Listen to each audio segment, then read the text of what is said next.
Good evening, District 7 and fellow Toastmasters. I am Fred Bergeron, and welcome to episode 3 of the District 7 PRM Forum.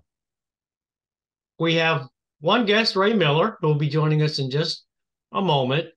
But please allow me to introduce my friend, Nancy Wilkins. She is the past District 84 social media chair, and she's going to tell us how to reach your cyber audience. So please welcome distinguished Toastmaster, Nancy Wilkins. Thank you very much, Fred. And thank you for being here tonight. I am here tonight to talk to you about social media. In today's times, there's no better way to reach your intended audience than through social media. Everybody lives on their phones.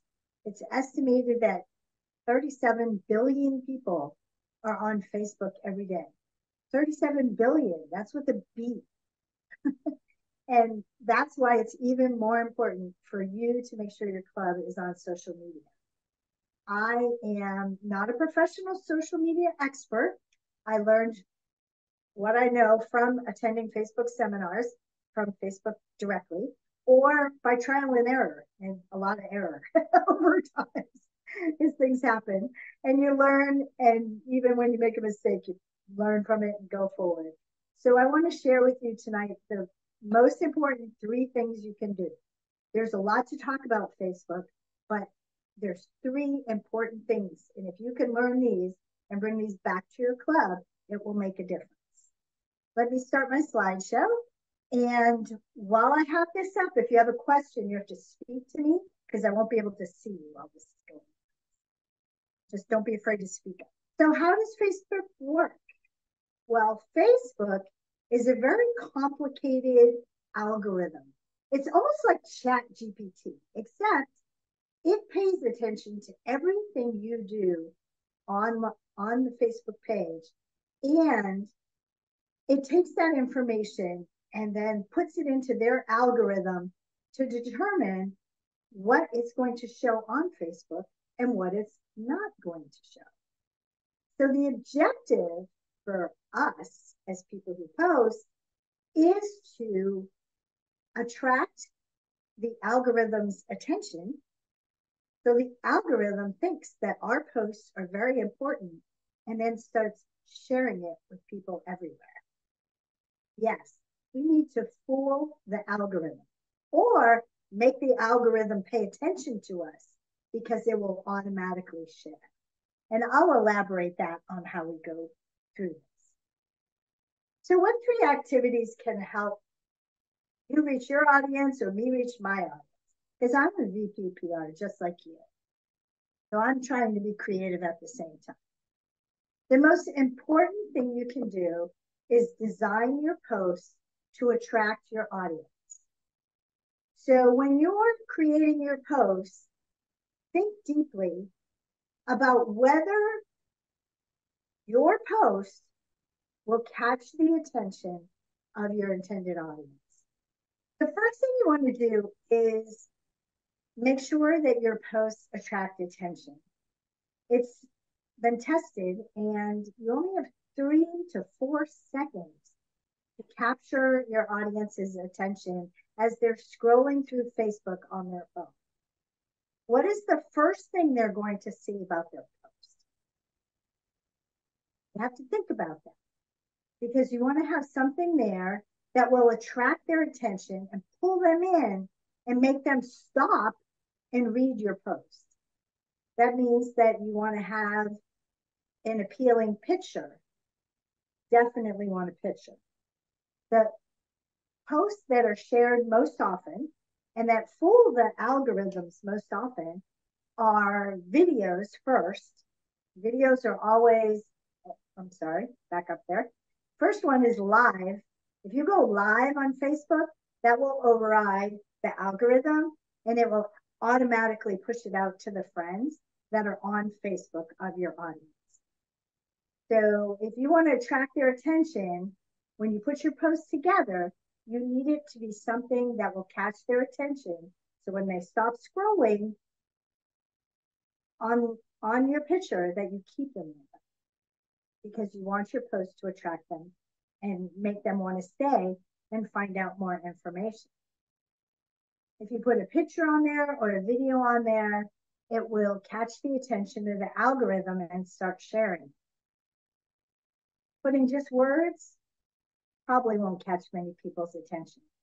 And then when you're choosing what to post about, make sure you look at what pictures you choose.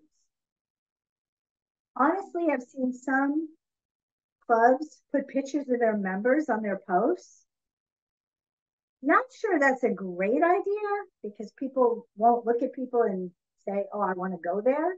But if you show someone getting an award or speaking in front of an audience, that will catch people's attention and make them stop. So think about that when you're designing your posts. There's three elements of creating an engaging post. What you want to do is have something entertaining at the top of it, something that catches their attention, like we were talking about, or perhaps a question that gets them to think about it. You ever notice those posts that say, oh, I think the Mustang was the best car in the 80s? Because they want people to jump on and say, no, I think it was this car or this car. They're trying to lure you in. We want to do the same thing, not so that they answer the question, but they look at our Toastmasters in greater depth. And then you want to attach your image or your video so that they can see exactly or get a glimpse into what we do in Toastmasters. The second thing you need to do is to teach your club to like all the posts, comment more than 3 words, and then share it to their own page. Now, this takes practice. Your younger Toastmasters will jump right on it. They'll like it, comment, share it, everything in 2 seconds. But your older group, which is most of your Facebook participants, they need to be taught how to like it, comment, and share because you want to make sure that you share the post. What this does by liking it, commenting, and sharing is it says to the algorithm, hey, a lot of people are liking this post. 5 people like this post. 10 people like this post. And 8 of them shared it. It wakes up the algorithm. So the algorithm says, oh, maybe I need to share it to more people. And it will automatically send it out and share it to people as long as your audience on your Facebook post is listed as public. It should be because it is a Facebook post. You would want it to go everywhere. Why do we like it and share it and comment on it? Because we want to make sure that we signal Facebook that this is something we're sharing.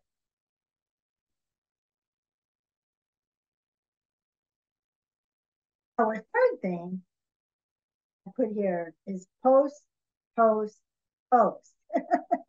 You're probably wondering why I said that 3 times. Well, the truth is that the algorithm is looking for the most popular posts. If it sees a post getting a lot of likes and a lot of comments and a lot of shares, it is going to share it. And the way you attract an audience is by posting on a regular basis.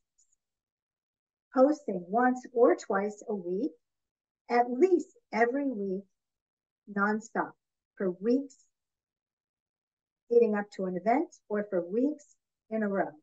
Because what's going to happen is when you type up and make your posts, it's going to go to some people. But if a lot of people like it, it will go to more people.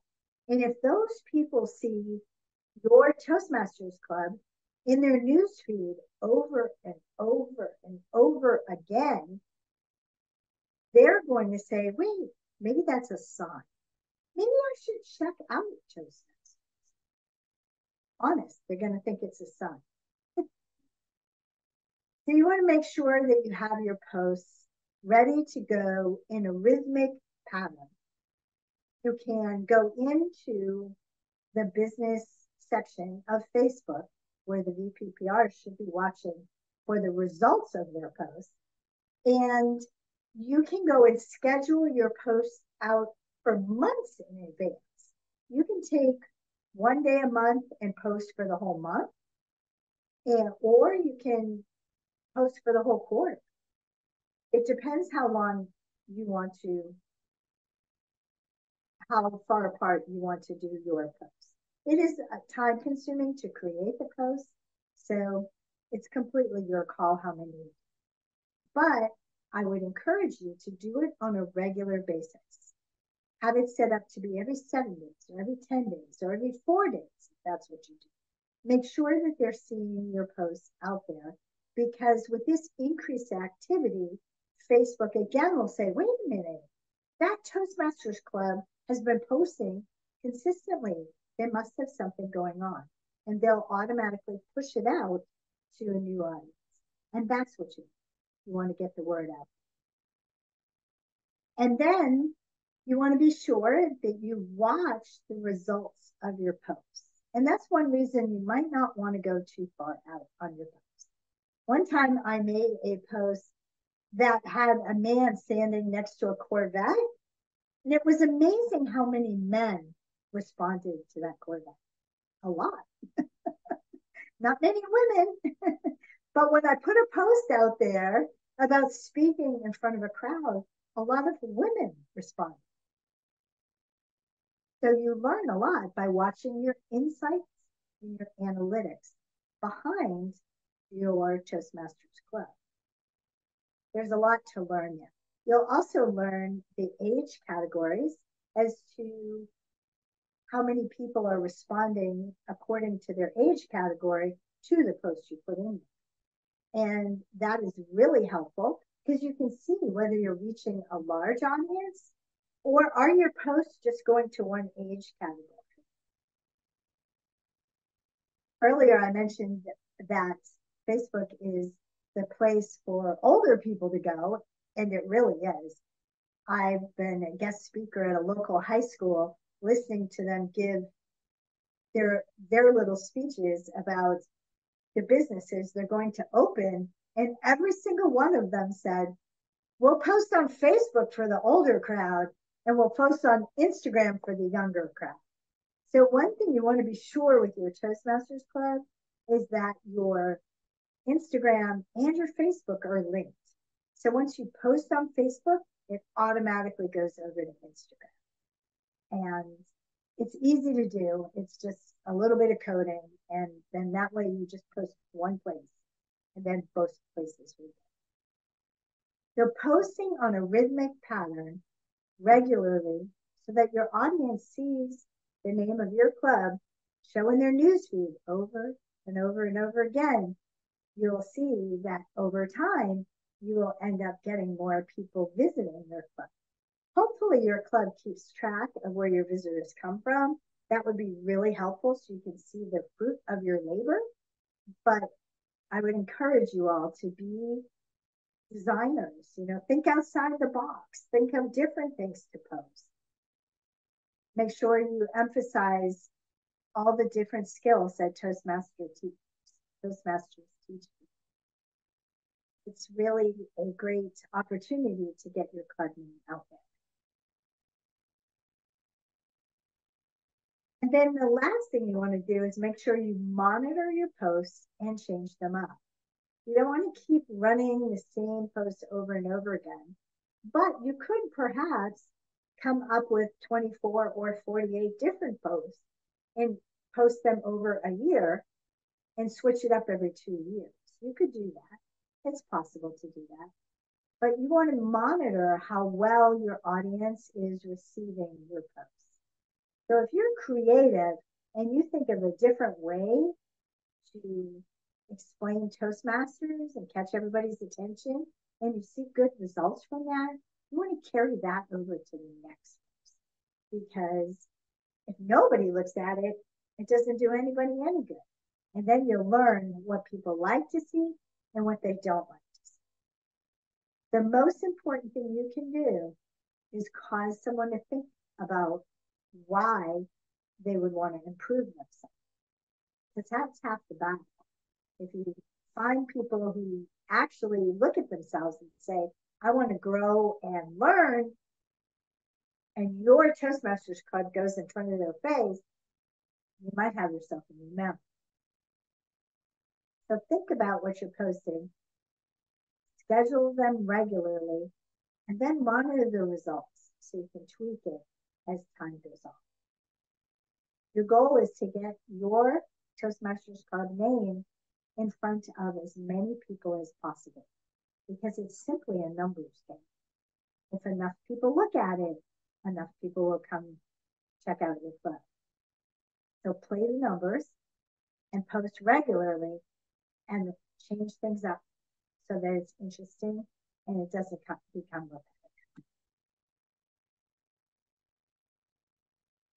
Next is questions. I will open the floor up for questions. Advice do you give to somebody who is managing their feed?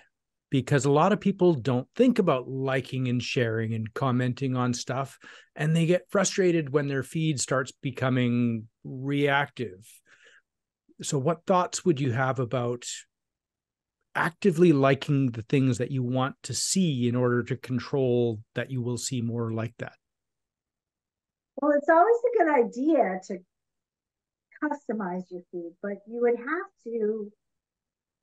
you basically have to teach them how to do this. And I have even pulled up a post on the TV and showed them, this is how you like it. This is how you share it. This is how you comment, because they have to learn that to help you. And they shouldn't object to getting your posts, because sharing your Toastmasters Club over and over again will make sure that stays in their newsfeed, but they shouldn't mind seeing that. That's their club. Oh, yeah. So my thought was more about managing your overall feed. So when you like a lot of Toastmasters stuff, then you will be seeing a lot more Toastmasters stuff. I know a number of people that will see, bad news stories or whatever, reactive news stories. And, because they're paying attention to that, the algorithm ends up feeding them more things like that, even if they don't like it. So the thing I wanted to lean into is just by actively liking the things that you want to see, you can also train the algorithm to show you more of that rather than the other things that might be more upsetting. And those things that you don't want to see, you can click in the right corner and say, I'd see less of this. And you'll see less of it. And then it will learn. I know it asks me quite frequently, do you want to see more of this or less of this? And depending on what it is, I answer. But the activity is what clues in the algorithm. They need to see activity. If they see people going to the Facebook page, liking it, sharing it, commenting on it, it makes the algorithm think it's more important. And I laughed because in West Volusia, I put a post out, and it was on a free Deltona website, like a Facebook page. And I just put like our open house out there. And then I was on like a magazine page, a free magazine, and up comes my poster. I'm like, yes, I didn't even do anything. And it went all the way around and came back to me. And I'm like, yes, that's because those free magazines out there are always looking for good information. And they'll cover that too if they see it, but they have to see it.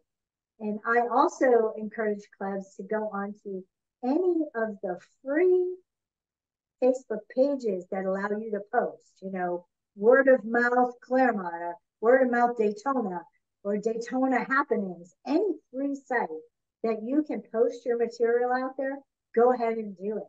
Because the more eyes that look at it, the more likely it is that they're going to come visit. And that's ultimately what we want. Because once they come in the door, once they sign online, then we can get them to sign. We're trying to do Yeah, I Can like I that, ask a Nancy. My question? question for you is demographics. I know demographics is important, but a lot of people don't know about demographics. So how would you define your demographics, and how would you know what your demographics are when it comes to social media and drawing in the right clientele for your Toastmasters clubs? Well, you have to look at your club as a whole to see who is it you want to get in the door. Like my Claremont Club will take anybody who wants to go. So when I set my demographics for my audience, it's anybody 18 to 80, because we have some members in their 70s. So we have no issues. But because we're an in-person only club, we limit the area because we're in-person only. If you're hybrid, you can go out anywhere if you want to. It's completely up to you. But your club has to define its needs. My West Volusia Club is only online and on VPPR for that club. So all of my posts for that club have to do with presenting online or running meetings online because that's the audience I'm looking for. So each club has its own personality, has its own culture, and has its own members that they're trying to seek out. So each club should choose their demographics carefully when they post, because the smaller the amount of people who qualify, then the further your dollar goes in your advertising. Because if you want your post to be boosted, which says sponsored when you're scrolling through, if it says sponsored, that means it's boosted. And boosted puts it out to strangers you don't even know. And you can boost for as little as $7 for 10 days. And that's not much money, but it will put you out in front of thousands of people that you would not have otherwise seen. So whether you do that all the time, if your club has funds for that, they can do it on a regular basis. But if they don't have time, perhaps you just boost it when you have an open house coming or a holiday party or a special event. You could probably find $7 in your budget to put it out there to more people. And that's a smart use of money. And it just varies from club to club how often they boost things. And I just encourage boosting, especially around open houses, because that's when you really want to reach those people you don't know. So as part of your open house budget, put $7 in for your advertising and do it 10 days out. And you'll have 10 days of advertising for $7. You can't beat it. I think that's why some people are scared to do the boosting, Nancy, because I think they don't have their demographics defined. So I can understand that. But you also did a session a couple years ago when you were talking about demographics on the different social media platforms. Like each one caters to different demographics: Yeah, Facebook, Instagram, Twitter, LinkedIn. So could yeah, you maybe talk about maybe some of those and defining the demographics within each one of those for those of us who post on different social media platforms? sure. Facebook is mostly used by those age 40 and above. I mean, there are some younger people, but it's not their go-to social media. They mostly consider that for their parents. Makes me feel bad. But my sons are on there, so it's not too bad. It's just not the first place they go. So Facebook can catch your older crowd. Your younger crowd is going to come from Instagram. That's why you want a picture. Instagram's all about photos. More than words, it's pictures. So if you tie your Facebook and your Instagram together, then your posts are automatically going on Instagram. And that's where the young people are, besides Snapchat. They're on Instagram because they like the pictures. They want to tell their life story in pictures. And that's why Instagram is where the younger people go. LinkedIn is more of a professional networking tool. So it's a professional social media site. And it's designed to have a place where professionals can go and post and get to know each other. And you can hire employees and you can look for a job, and it's all professionally based. So if you're a club that's looking for that type of member, then you may want to go on LinkedIn and make yourself a LinkedIn page, and then reach out to the communities there and the people that are out there. That would be a great idea. Twitter is a different kind of member. Twitter is a little bit different. A lot of people on Twitter, usually the techie people. So if you post on Twitter or X, now that it's called, you will probably get a younger demographic or a more tech savvy demographic. Now, in all of our clubs, it takes a lot of different skills. So having a techie person isn't a bad thing, but you have to be someone who knows how to post on Twitter in order to do that. Twitter or X, I suppose. So there's different places to post. There's also Snapchat. The younger folk are on Snapchat all the time. And that's totally different from all the other ones. But that does get the younger demographic. You're more likely to get your 18 to 24-year-olds on Snapchat. So ideally, the best thing is to post everywhere. But you can only do what you can manage. I mean, if you don't have much time, you have to do the most popular ones, which would be Facebook and Instagram. Those two should be set up first, because that is a majority of your audience, and then the others would fall in behind it based on the expertise. And have you posted anything on Meetup? And if so, had any luck with Meetup? I have not posted on Meetup, but we have gotten new members from Meetup because they see it and they come, but not very many.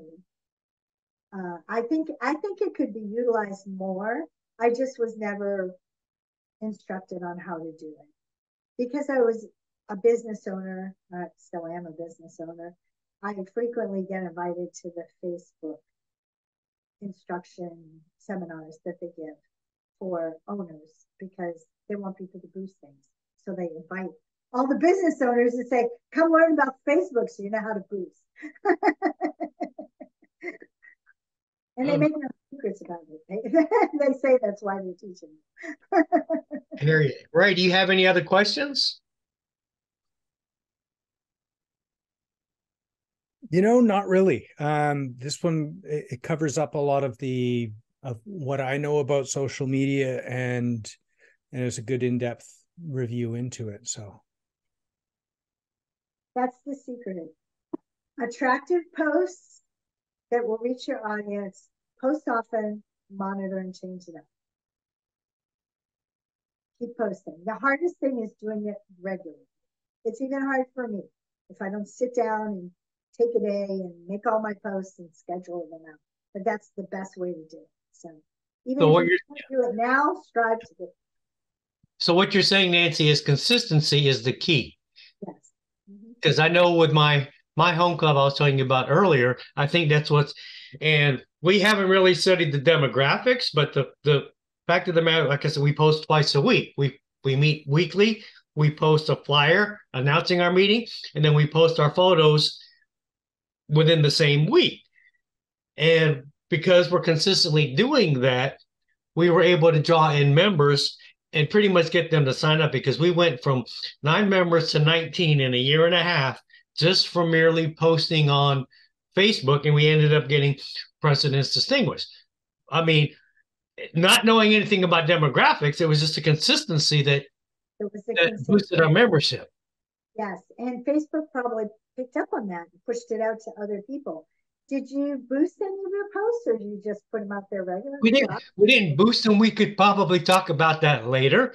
But right now, share them to their own page? Yes, I was sharing them to other pages. I had access to other Facebook groups. So we've had some people from China visit us, some people from other districts in other states, but just because they saw our posts or they found out we meant hybrid, they say, hey, we want to find out how to run a hybrid meeting. So that was our secret to success. Like I said, not knowing anything about demographics, that was just how we got to be so successful.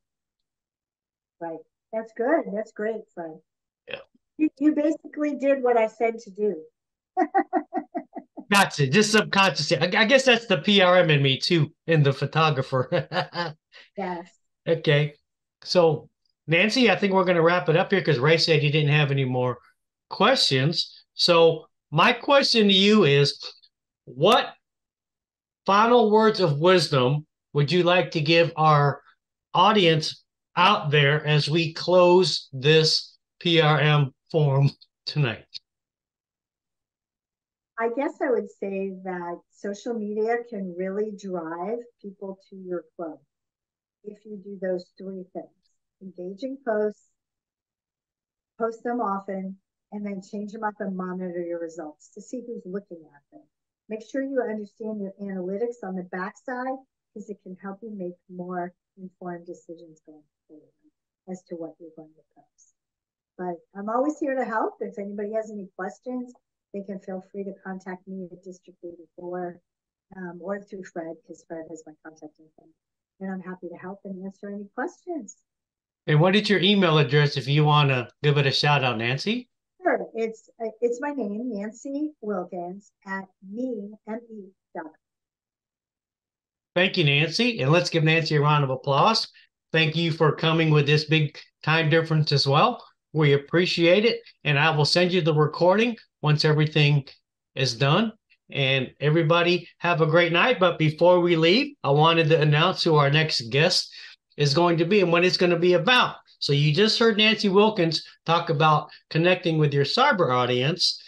My next guest is going to be our very own Phyllis Harmon, who will be going to tell us about knowing your target audience. So we're going from knowing your cyber audience with Nancy Wilkins to knowing your target audience with our very own Phyllis Harmon. So stay tuned on September 26th for that with Phyllis Harmon, who's going to tell us how to know your target audience. I'm Fred Bergeron, ending this session as the District 7 Public Relations Manager, and I will see everybody in 2 weeks. Have a great night, everybody.